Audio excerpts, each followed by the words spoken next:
کرنی ہے, ہم نے حرام سے بچنا ہے. میں آپ کو مثال دوں. تیسرا جو پرنسپل ہے وہ یہ ہے کہ حرام نکلنے سے بچیں. پہلا پرنسپل نیت کو صاف کر لیں. دوسرا پرنسپل اللہ کی رضا کے لیے سارا عمل کریں, اللہ کو خوش کرنے کے لیے تمام اپنے اعمال کو رکھیں اور صرف اس سے اجر کی امید رکھیں. اور تیسرا پرنسپل حرام لقمے سے بچیں. آپ صحابی رسول کا واقعہ دیکھ لیں, ابو امامہ الباہلی رضی اللہ تعالیٰ عنہ. جب وہ اس دین میں آئے, اسلام قبول کیا, تو غریب تھے, اپنی قوم والوں کے پاس گئے کہ جب وہ کھانا کھائیں گے تو میں ان کے ساتھ کچھ کھا پی لوں گا.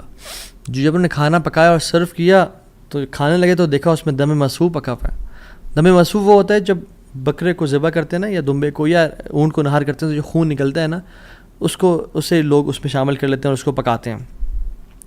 کچھ روایت میں تھا کہ وہ خنزیر بھی اس میں تھا, جو کہ دونوں حرام ہیں.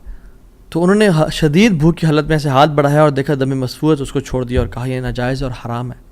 تو قوم والوں نے کہا تمہیں بڑا حرام حلال کی پرواہ, تم کون, تمہیں کیا ہوا؟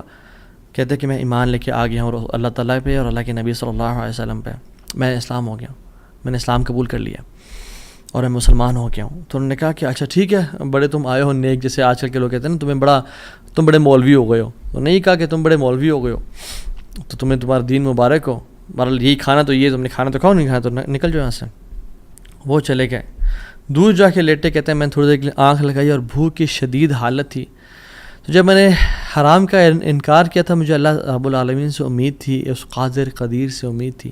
آنکھیں میں نے کھولی تو میں نے دیکھا ایک پیالہ پڑا ہوا ہے. اس کو جب میں دیکھا تو اس میں دودھ ہے, اور کہتے ہیں میں نے اس کو پیا بسم اللہ پڑھ کے. کہتے ہیں کہ اس سے زیادہ میٹھا, اس سے زیادہ سفید اور اس سے زیادہ ٹھنڈا دودھ میں نے آج تک اپنی زندگی میں نہیں پیا تھا, اتنا خالص دودھ. کہتے ہیں میرا تو پیٹ بھر گیا اور میری رگیں سیراب ہو گئیں, اور پورے نا یعنی جو ایک ڈرائنیس تھی میرے اندر بھوک کی وجہ سے وہ بالکل ختم ہو گئی. کچھ دیر بعد قوم کے لوگ آئے اور کھانا لے کے آ گئے کہ ابو ماما تو ہمارے قوم کا ہے, تو ہمارے برادری کا ہے, چلیے کھانا کھا لیں. تو انہوں نے کہا کہ میں حرام نہیں کھاتا اور مجھے میرے رب نے پلا دیے دودھ. تو انہوں نے کہا کہ ابو ماما تو نے ایک تو پہلے دین کو چینج کیا, پھر تو بس جھوٹ بولنے شروع ہو گیا ہے, کیا مسئلہ ہے تیرے ساتھ, کوئی مسئلہ ہے؟ تو انہوں نے کہا نہیں میں جھوٹ نہیں بول رہا, میں اسلام قبول میں نے کیا اور میرے رب نے مجھے جس رب پہ میں ایمان لے کے آیا ہوں, جس قادر پہ میں ایمان لے کے آیا ہوں, جس مقتدر پہ میرا بلیف ہے, اس نے مجھے دودھ پلایا اپنی طرف سے. وہ کہتے ہیں کہ تم جھوٹ بول رہے ہو. تو خیر ان میں سے جو ایک شخص تھا وہ آگے بڑھا اور ان کی شرٹ کو اوپر کیا اور ان کے اسٹمک کو دیکھا کہ کیا یہ فل ایمٹی ہے یا اس میں کچھ ہے. تو نہیں, وہ شاک ٹو ریئلائز کہ اٹ واز فل. اور جب ان کی انگلیوں کو دیکھا تو اس میں ان کا ہوگا ٹیکنیک کوئی بھوک کو نوٹس کرنے کے لیے, تو کہ دیکھا انگلیاں فریش تھیں, تر و تازہ تھیں. وہ بڑے حیران ہو گئے اور انہوں نے کہا کہ یہ تو نے کیا کیا, یہ کیسے ہوا؟ تو انہوں نے کہا کہ جس رب پہ میں مان لے کے آیا ہوں نا اور میں نے حرام کے لقمے کا انکار کیا ہے, اس رب نے مجھے دودھ پلایا ہے. اور ابو امامہ الباہلی رضی اللہ عنہ کی یہ کیفیت کو دیکھ کے ان کا سارا قبیلہ انہوں نے اسلام قبول کر لیا. تو اگر ہم حرام کا انکار کرتے ہیں اپنی زندگی میں, we make it a point کہ حرام لقمہ ہم نے نہیں کھانا, تو اللہ تعالیٰ کس طرح سے اپنی قدرت کے مناظر ہمیں دکھائیں گے. دیکھیں, حرام بھی ہم کمائیں اور پھر بھی اللہ سے امید کریں کہ اللہ قدرت کے مناظر دکھائے. جھوٹ بھی بولیں, 500 کے پیچھے, 1000 روپے کے پیچھے جھوٹ بولیں.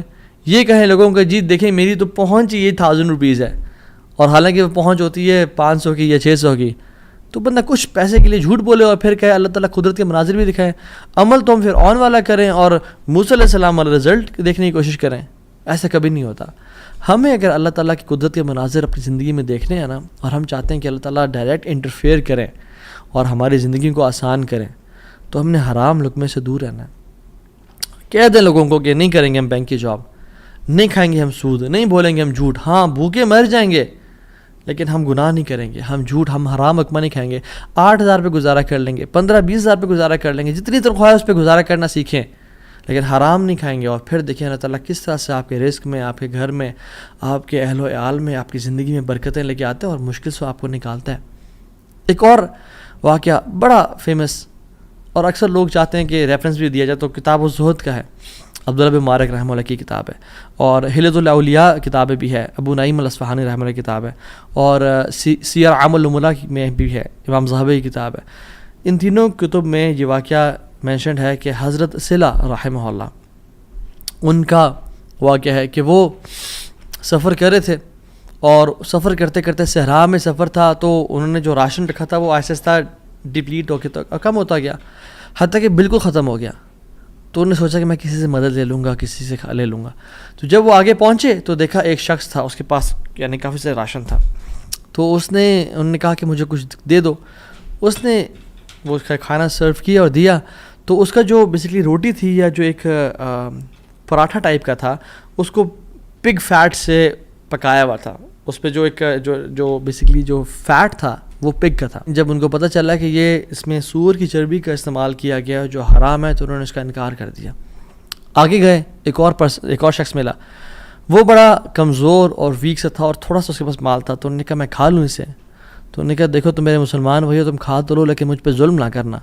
میرا بہت لمبا سفر ہے، اگر تم نے کھانا کھا لیا تو میں رول جاؤں گا، میں برباد ہو جاؤں گا، میرا سفر ختم ہو جائے گا، تو مجھ پہ ظلم نہ کرنا.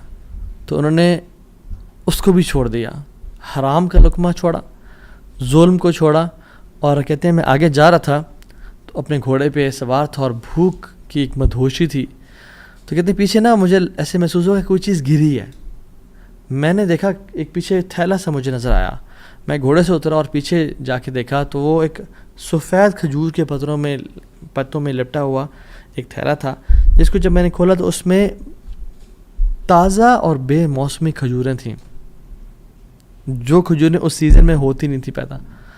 اور کہتے ہیں میں نے ان کو کھایا، اپنے آپ کو پیٹ بھر کے یعنی فل کر لیا، اور میرے رب نے مجھے وہ کھلا دی. اللہ تعالیٰ قادر ہے ہر چیز پہ. اللہ تعالیٰ اسباب کا محتاج نہیں ہے، نہ ہی لوگوں کا محتاج ہے، نہ سیزنز کا محتاج ہے کہ یہ سیزن میں یہ فروٹ آئے گا. مریم علیہ السلام کو دیکھیں، آپ ان کو دیکھیں انہوں نے کس طرح سے اللہ تعالیٰ نے ان کو بے موسمی فروٹ سرو کر دیے. تو انہوں نے حرام کا انکار کیا، ظلم سے بچے، کسی مسلمان پہ ظلم نہیں کیا. اللہ تعالیٰ نے اپنی قدرت کے مناظر دکھا دیے. تو ہمیں کیا سمجھ آتی ہے اس سے؟ ہم اگر اپنی لائف میں اللہ والے بن جائیں تو اللہ تعالیٰ ہمیں امتحان تو لے گا ہمارا، مگر کبھی یہ ضائع نہیں کرے گا ہمیں. یاد رکھیں اس بات کو، یہ اپنے ساتھ لکھ لیں، اللہ کبھی ضائع نہیں کرے گا ہمیں. بس مایوسی ختم کر دیں، جتنا اللہ دے رہا ہے اس پہ گزارا کرنے شروع ہو جائیں، اللہ تعالیٰ کی ڈسٹریبیوشن پہ راضی ہو جائیں، اور اللہ تعالیٰ سے دعائیں کریں کہ یا رب میں تیرا سنسیئر بنوں گا یا بنوں گی، میں گناہوں سے بچوں گا، میں ہر قسم کے ظلم، زیادتی اور حرام سے بچوں گا، میں اپنی نیت کو خالص اور صاف رکھوں گا. ٹھیک ہے، جو 3 ہم نے پرنسپلس پڑھے آج، نیت کو خاص اور خالص رکھنا اللہ کی رضا کے لیے. جو بھی عمل کریں اللہ سے اجر کی امید رکھیں، لوگوں سے اجر کی امید نہ رکھیں. اور تیسری چیز حرام کا لقمے سے بچیں. یہ 3 آپ کام کریں، اللہ